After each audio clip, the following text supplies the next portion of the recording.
The man called her daughter baggage. He had no idea who was watching. The rain over Seattle that evening wasn't heavy, but it was steady enough to paint the streets in reflections of gold and red. Cars moved slowly through the wet roads while people hurried beneath umbrellas, trying to escape the cold November air. For Ethan Carter, none of it mattered. 3 years earlier, he had buried the love of his life, and ever since then, he had mastered the art of pretending he was okay. At 30 years old, Ethan owned a small construction company just outside Seattle. It wasn't a huge business, but it paid the bills and provided good jobs for the men who worked for him. People respected him, neighbors liked him, his employees trusted him. But every evening when the work was over and the noise stopped, he went home to a silent house, and silence had become his closest companion. 3 years earlier, his wife Emily had kissed him goodbye in the kitchen before work. By afternoon, doctors were telling him that a sudden brain aneurysm had taken her. One ordinary morning, one terrible afternoon, and just like that, everything he loved disappeared. Since then, Ethan had stopped expecting happiness. He ate dinner alone, watched old movies alone, sat in the dark living room alone. And little by little, loneliness became normal. Until one Saturday night changed everything. Because that was the night a cruel man stood up in the middle of a crowded cafe, looked at a 5-year-old little girl, and called her baggage. And what happened next would change 4 lives forever. That Saturday evening, Ethan found himself sitting inside Willow Creek Cafe, a cozy little place downtown decorated with string lights and wooden shelves covered with green plants. The smell of fresh coffee and cinnamon waffles filled the air. He had ordered hot chocolate and planned to stay only 30 minutes before heading back home. But fate had other plans. The bell above the entrance rang, and that's when Ethan saw her. She looked around 29 years old. Her blonde hair was tied loosely behind her head, and although her coat was old, it had been carefully cleaned. Beside her stood a little girl wearing a bright red dress with a sparkly bow. The child looked around the cafe with wide eyes full of wonder. But the woman, she carried herself differently, not proudly, not confidently. She carried herself like someone who had already prepared herself to be judged. Ethan didn't know her name yet, but something about her sad eyes made him look twice. Across the room, a handsome man wearing an expensive navy jacket stood up from a booth. His name was Ryan Mitchell. He looked successful, confident, the kind of man who always expected the world to revolve around him. As soon as the woman and the little girl reached the table, Ryan's smile vanished. His eyes moved toward the child, and instantly, his expression hardened. The woman forced a nervous smile. "Hi, Ryan. I'm Amelia. I'm really sorry. My babysitter canceled at the last minute, so I had to bring Sophie." The little girl smiled politely. "Hello, sir." Ryan didn't even acknowledge her. He leaned back in his seat. "You didn't tell me you were bringing a kid." Amelia's face turned red. "I'm sorry. I really tried to find someone else, but..." He cut her off. "I came here for a date, Amelia, not to play happy family." Several people nearby stopped talking. Amelia lowered her voice. "Please don't say it like that. She can hear you." Ryan laughed bitterly. "Then maybe next time tell the truth before wasting someone's time." Amelia froze. People around them exchanged uncomfortable glances. But Ryan wasn't finished. He stood up, reached into his pocket, dropped a few bills on the table, and said words that made the entire cafe fall silent. "I'm not interested in raising another man's baggage." Then he walked away, without looking back, without apologizing, without caring that he'd just shattered someone's heart. For a few seconds, no one moved, no one spoke. The little girl slowly looked up at her mother, her innocent blue eyes filled with confusion. "Mommy," Amelia swallowed hard. "Sophie." The little girl tugged gently on her sleeve. "What's baggage?" Amelia's lips trembled. "Baby, am I baggage?" The question broke her. Tears spilled down Amelia's cheeks instantly. She wrapped both arms around her daughter. "No, sweetheart," her voice cracked. "No, you're not." She kissed Sophie's forehead. "You're my whole world. You're the best thing that's ever happened to me." But by then, Little Sophie was already crying too, and across the room, Ethan Carter felt something inside him snap. Maybe it was anger, maybe it was heartbreak, or maybe it was because he remembered Emily. His late wife would have marched right over there without hesitation, and somewhere in his mind he could almost hear her voice. "Ethan, what are you waiting for?" So he stood up. He walked toward the broken mother and her daughter, and in that moment, he had absolutely no idea that he was about to walk into. The little girl wiped her tears with the back of her tiny hand. Ethan stopped beside the table and offered a gentle smile. "I'm sorry for interrupting," he said softly, "but that guy, he's an idiot." Amelia looked up immediately. Her eyes were red and wet, and embarrassment flooded her face. "I'm sorry you had to see that." "You don't have anything to apologize for," Ethan replied. Then he crouched down so he was eye level with Sophie. "Hi there," the little girl sniffled. "Hi, I'm Ethan. I'm Sophie." Ethan smiled. "That's a beautiful name." Sophie stared at him carefully.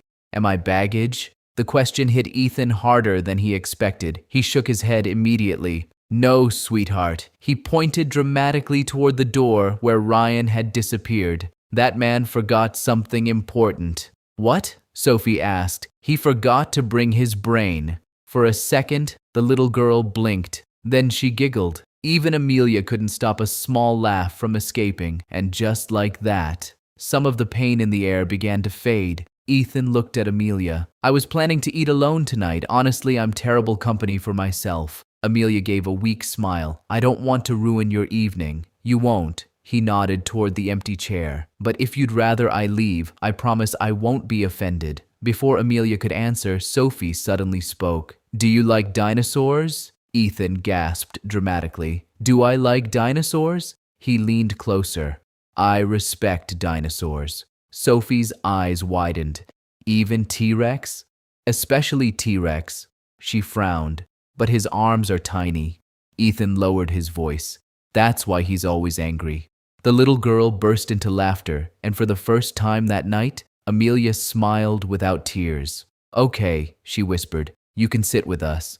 2 hours later, none of them wanted the evening to end. Ethan ordered hot chocolate for Sophie, tea for Amelia, and somehow, what had started as a disaster slowly turned into something warm. Sophie talked non-stop. She introduced Ethan to her stuffed dinosaur, Mr. Chompy, through pictures on Amelia's phone. She explained that Mr. Chompy only ate pancakes, and she proudly announced that she would become a veterinarian when she grew up because dinosaurs needed doctors too. Ethan took every word seriously. "That's a very important job," he said. Amelia laughed again, and Ethan realized something strange. He had forgotten what it felt like to laugh, not politely, not because people expected him to, really laugh. Eventually, Amelia relaxed enough to tell him about herself. She worked mornings at a clothing store. 3 nights a week she worked at a diner. She barely slept, barely rested, and somehow managed to raise Sophie alone. "My ex-husband left 2 years ago," she said quietly.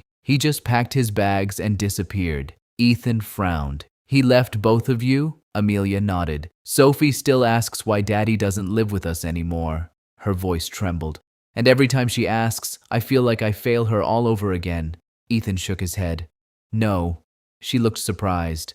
"No? No." His voice was calm. "A woman working 2 jobs and sacrificing everything for her daughter isn't failing." He smiled gently. "Sounds to me like she's winning." Amelia stared at him, and for several seconds, she didn't speak. Because no one had ever called her strong before. People called her exhausted, complicated, unlucky, but not strong, never strong. Eventually, she asked about him, and for the first time in years, Ethan talked about Emily. "My wife passed away 3 years ago." Amelia's expression softened instantly. "I'm so sorry," he smiled sadly. She had a laugh that could brighten an entire room. "One morning she kissed me goodbye, and by afternoon, she was gone." Amelia reached across the table, her hand rested gently over his. "I'm sorry, Ethan."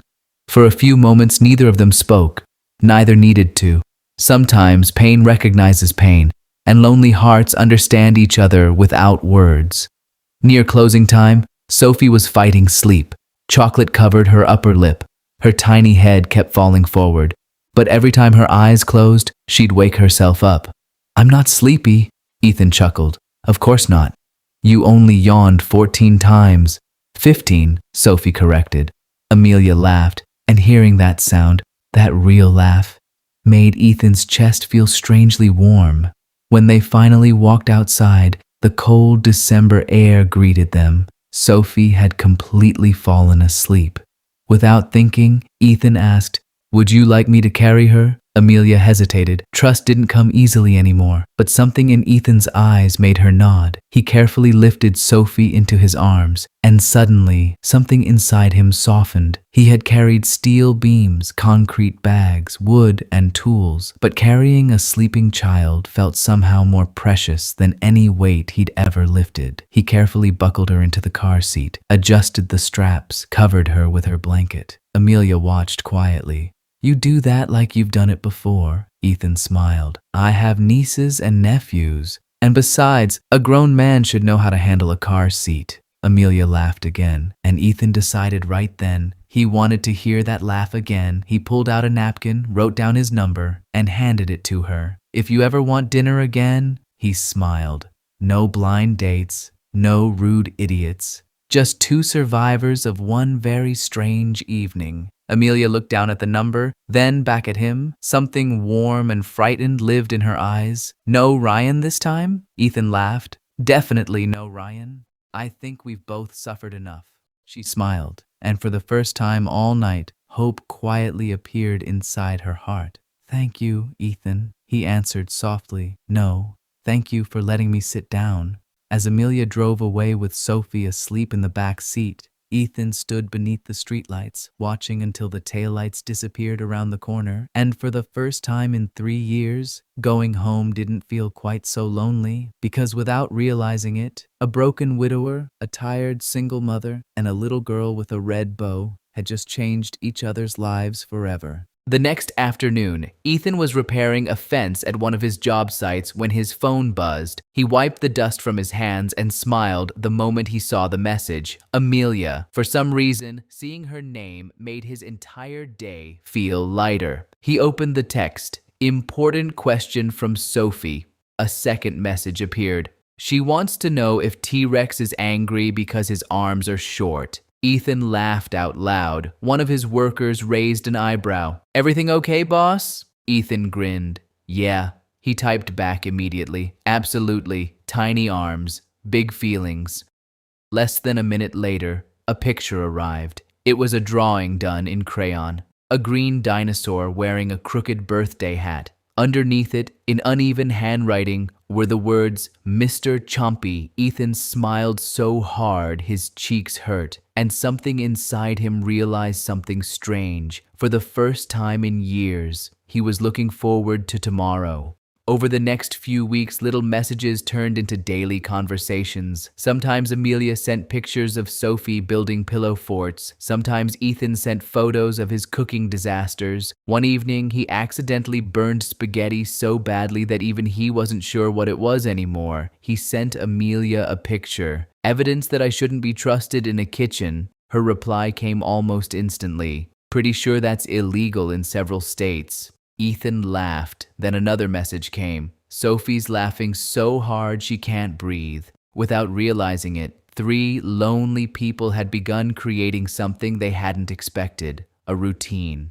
Soon, coffee dates replaced text messages. When Sophie was in preschool, Ethan and Amelia would meet for coffee. At first, conversations stayed safe, movies, favorite foods, funny customers at work, but slowly, walls began to come down. One rainy afternoon, Amelia confessed something.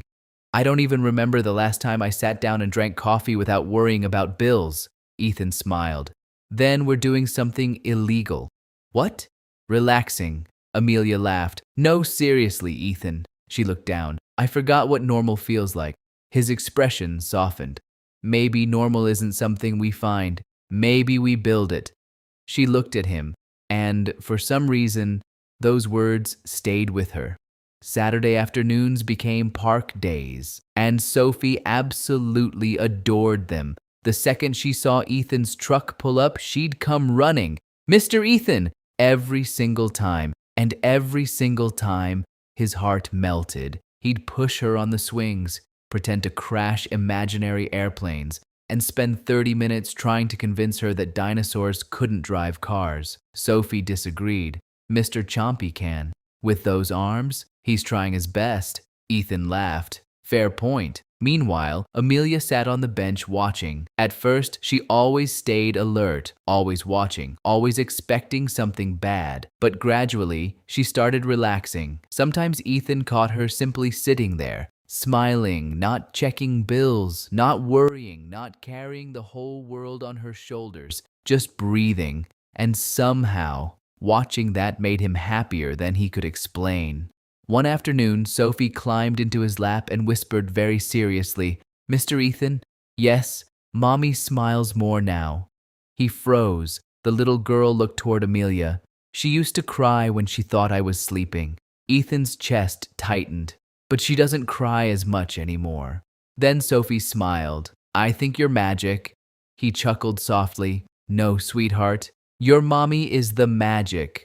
As weeks passed, Ethan became part of their lives without either of them planning it. When Amelia's faucet leaked, he fixed it. When her car made strange noises, he checked it. When Sophie's favorite toy broke, he repaired it. When Amelia caught the flu, he brought soup and groceries, not because anyone asked, not because he expected anything. He simply liked being there. And honestly, he liked having someone to come home to. One evening, Ethan arrived carrying chicken soup. The moment the door opened, Sophie screamed happily, "Mr. Ethan!" She launched herself into his arms, and Ethan nearly dropped the soup. "Easy there, kiddo." Amelia stood behind her wearing an oversized sweater. Her hair was messy. She looked exhausted and somehow beautiful. "You didn't have to do this," she said quietly. "I know," he smiled, "but I wanted to." For a moment, neither of them looked away. Then Sophie interrupted, "I'm starving," and they both burst out laughing. Months earlier, Ethan's house had been silent, cold, empty. But now, cartoons played on Saturday mornings. Tiny shoes appeared by his front door, crayon drawings covered his refrigerator, and somehow, he didn't mind, not even a little. In fact, he loved it, though he hadn't admitted that to himself yet. One night, Sophie fell asleep on Ethan's couch halfway through a cartoon. Mr. Chompy rested under one arm. Popcorn crumbs covered her pajamas. Amelia carried the empty mugs into the kitchen. Ethan joined her and found her staring quietly out the window. Her eyes looked shiny. "Everything okay?" he asked softly. She nodded too quickly. "Fine." He knew better. "Amelia." That one word was enough. Her shoulders trembled. "I'm sorry." "For what?" She looked down. "For getting used to this." His heart skipped. "What do you mean?" Tears filled her eyes. "I forgot what it feels like when someone stays." She laughed weakly. "That's pathetic, isn't it?" "No." Ethan answered immediately. "It's human." A tear rolled down her cheek. "I keep waiting for you to wake up one day and realize we're too much." "Me?" She nodded. "A kid. Bills. Problems. Complications." Ethan stepped beside her. "You know what I see?" "What?" "I see a mother who loves her daughter. I see a little girl who thinks dinosaurs can drive. And I see a woman who keeps fighting every single day." He smiled. "Honestly? Sounds pretty amazing to me." Amelia's eyes overflowed, and before she realized what she was doing, she wrapped her arms around him. Ethan froze, then gently held her. She buried her face against his chest, and neither of them spoke, because some moments are too beautiful for words. Across the living room, little Sophie opened one eye. She saw them hugging and smiled sleepily. Then she hugged Mr. Chompy and whispered, "I knew it," before falling back asleep. Neither Ethan nor Amelia heard her, but somewhere, life itself seemed to smile, because after years of loneliness, 3 broken hearts were slowly beginning to beat together, and none of them knew that a storm from the past was already on its way.